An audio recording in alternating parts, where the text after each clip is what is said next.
Halo Sobat Ekspor, perkenalkan saya Maria Yunita Tinagaburu Panjaitan, ID sel 243026, asal Universitas Muhammadiyah Riau. Di sini saya akan mereview DOE tentang Menteri Perdagangan Budi Santoso beberkan strategi selamatkan industri dalam negeri.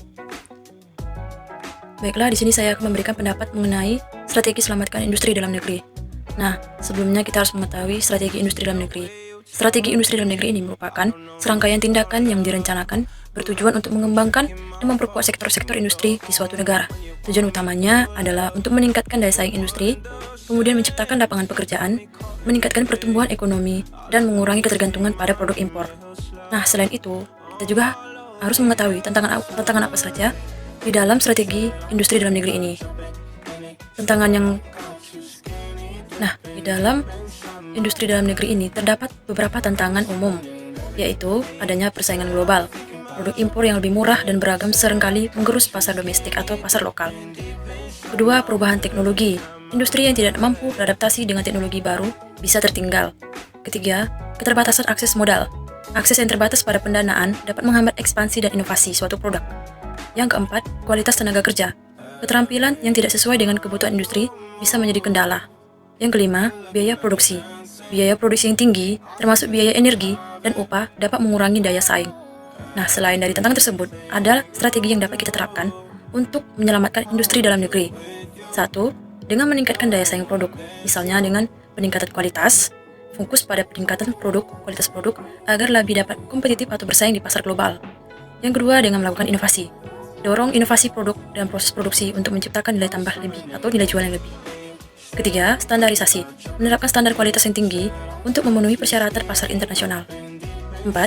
Desain produk. Investasi dalam desain produk yang menarik dan sesuai dengan tren pasar. Yang kedua, dengan mendukung industri kecil dan menengah atau IKM atau UMKM. Dengan memberikan akses pembiayaan, fasilitas akses UMKM terhadap permodalan, baik dari perbankan maupun non-perbankan. Kedua, pelatihan dan pengembangan. Dengan menyediakan pelatihan dan pengembangan untuk meningkatkan keterampilan tenaga kerja UMKM atau IKM. Ketiga, pemasaran. Membantu UMKM atau IKM dalam pemasaran produk, baik di pasar domestik maupun internasional. Yang keempat, kemitraan. Membangun kemitraan antara UMKM atau IKM dengan perusahaan besar atau perusahaan global untuk dapat meningkatkan kapasitas atau jumlah produksi atau distribusi yang lebih besar. Ketiga, dengan mendorong penggunaan produk dalam negeri. Kebijakan pemerintah. Pemerintah dapat menerapkan kebijakan prevensi penggunaan produk dalam negeri seperti dalam pengadaan barang dan jasa pemerintah.